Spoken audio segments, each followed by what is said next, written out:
तो वैसे तो यार लुकिज्म में काफी सारे लेजेंड्स हैं जिनकी हमें बात करनी चाहिए। ऐसे काफी सारे लोग हैं लुकिज्म में जिनका ऑरा अलग ही लेवल का है। लेकिन आज मैं जिस बंदे के बारे में बात करने वाला हूँ ना, अगर आप वीडियो का थंबनेल ना देखते तो आप कभी भी गेस नहीं कर सकते थे। क्योंकि जब लुकिज्म में बात ऑरा फार्मिंग की होती है ना, तो सिर्फ कुछ ही बंदों का नाम सामने आता है और ऑब्वियसली वो लोग डिजर्व भी करते हैं। उनका ऑरा काफी ज्यादा खतरनाक है। एक भाई का ऑरा तो इतनी ऊंचाइयों पर है कि उसके लिए मुझे अलग से एक वॉइस क्रिएट करनी पड़ी। बाकी जूनगो किम, गीटे किम और काफी सारे किम लोगों का ऑरा लुकिज्म में काफी ज्यादा खतरनाक है। और इसके अलावा जब हम फील करके लुकिज्म मानवा को पढ़ते हैं या फिर देखते हैं तो एक ही बंदे के दो शरीरों की काली आंखें देख के भी कई लोगों को गूज़बम्स आ जाते हैं। लेकिन मैंने ये जितने भी लोग बोले, चाहे तुम उसमें शिनगेन को भी ऐड करो या फिर कोई और भी ऐड कर लो, ये सारे वो लोग हैं जिन्हें हाईलाइट मिली है। हालांकि ये सारे के सारे डिजर्व करते थे उस हाईलाइट को। लेकिन भाई ब्रैक डैक, ये जो बंदा है ना, सही मायनों में इस बंदे ने मेरा दिल जीत लिया है। मतलब दिल जीत लिया है, इसको गलत वे में मत समझ लेना। लेकिन जब हम सच में ब्रैक डैक को देखते हैं ना लुकिज्म में,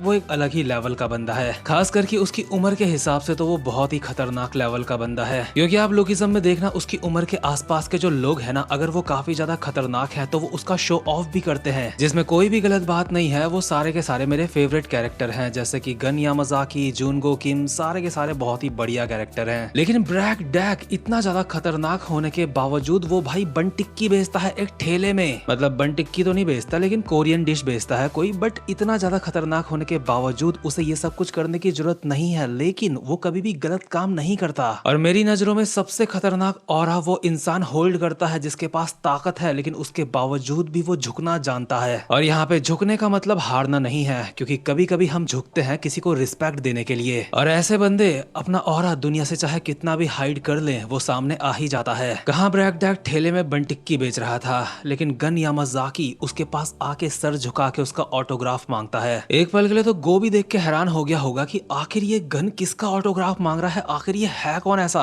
और सोचो, जिस बंदे का गन यामाजाकी ऑटोग्राफ मांग रहा है, जो थाईलैंड का बहुत ही फेमस एक मार्शल आर्टिस्ट है, वो एक सिंपल सी जिंदगी जी रहा है कोरिया में। और सिर्फ इतना ही नहीं, मैनेजर की मानवा में जो हमने किंग देखा था अंडरवर्ल्ड का, उस तक ने ब्रैक डैक को कहा था पिनाकल ऑफ मार्शल आर्ट, यानी कि the highest level of martial art. और ऐसा एक बंदा इतना ज्यादा अंडररेटेड है कि उसके बारे में कहीं बात ही नहीं होती। देखो, लुकिज्म में बहुत ही खतरनाक बंदे हैं, लेकिन जब हम रियल लाइफ में उनका थोड़ा कंपैरिजन करते हैं ना अपनी लाइफों से, तो वहाँ पे वो कुछ इतने ज्यादा खरे नहीं उतरते। जैसे कि हम गन यामाजाकी का एग्जांपल ले लेते हैं। मैं चाहता तो एक वीडियो बना सकता था जिसका टाइटल होता how to become like Gun Yamazaki, और इस वीडियो में काफी ज्यादा व्यू आते क्योंकि भाई का ऑरा ही इतना ज्यादा खतरनाक है। लेकिन भाई अगर दिन की 10 सिगरेटें ना पी रहा होता तो शायद मैं इसके ऊपर वीडियो बना भी देता। या फिर अगर मैं समाज में डीमंस क्रिएट करना चाह रहा होता तो मैं गन यामाजाकी के ऊपर वीडियो बनाता कि उसकी तरह कैसे बने। लेकिन उचिहा मदारा की वो लाइन सुनी है ना तुमने, Wake up to reality.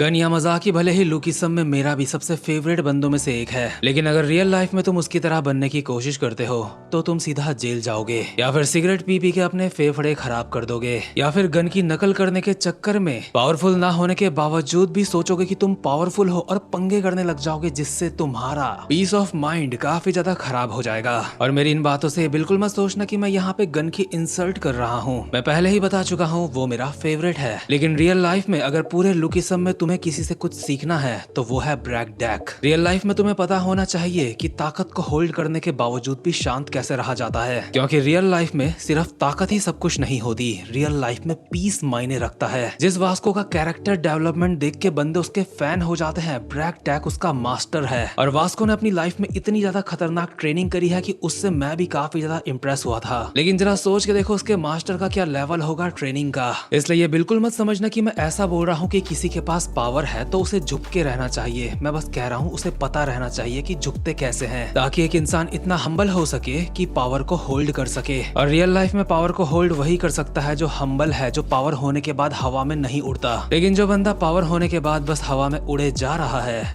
वो कभी न कभी मुंह के बल जमीन में आके गिरता है। इतिहास इसका गवाह है। या फिर उसका पीस ऑफ माइंड इतना ज्यादा खराब हो जाएगा कि कोई भी ऐरा गहरा बंदा आके उसे किसी भी बात पे गुस्सा दिला देगा। इंटरनेट पे आपको मेरी इन बातों के बहुत सारे एग्जाम्पल एग्जाम्पल मिल जाएंगे। मैं नाम नहीं लूंगा, गूगल कर लेना। इसलिए मेरी नजर में लुकिसम का ब्रैक डेक एक रियल लेजेंड है। बात अगर काइंडनेस और स्ट्रांग बनने की है तो इन दोनों ही चीजों में ये बंदा काफी ज्यादा मस्त है। और ट्रस्ट मी, यही दो चीजें लाइफ में बहुत ज्यादा काम आती हैं, क्योंकि ये दो चीजें हमारे अंदर एक चीज को क्रिएट करती हैं जिसको कहते हैं पीस ऑफ माइंड। जैसे आप देखते हो ना, जेम्स ली बहुत ही शांत रह के अपने डिसीजन बहुत ही बढ़िया करके परफेक्टली लेता है। रियल लाइफ में चेहरे में वो कामनेस आती है स्ट्रांग बन के, ट्रेनिंग करके। और याद रखना, ट्रेनिंग सिर्फ बॉडी की नहीं, माइंड की भी होती है। तो खैर गाइस, आज की वीडियो में बस इतना ही। आज मेरा मन कर रहा था ब्रैक डेक के ऊपर बात करने का, इसलिए बस ये वीडियो मैंने बना दी। और मेरी इस वीडियो से ये बिल्कुल मत समझ लेना कि मैं ये बोल रहा हूँ लुकिसम के बाकी के बंदे चोमू हैं। दरअसल लुकिसम की यही खासियत है कि हर कैरेक्टर की अपनी कुछ ना कुछ खासियत है, और इस वीडियो में मैंने ब्रैक डेक की खासियतों के बारे में बताया है। वैसे भी भाई इतना ज्यादा अंडररेटेड है कि उसके बारे में कोई बात ही नहीं करता, इसलिए इसके ऊपर वीडियो बनाना तो बनता ही था। इसी तरह से अगर आप चाहते हो कि मैं लुकिसम के किसी और कैरेक्टर के ऊपर भी बात करूं और अपना पर्सनल ओपिनियन दूं उसके ऊपर, तो आप मुझे कमेंट बॉक्स में लिख के जरूर बता सकते हो।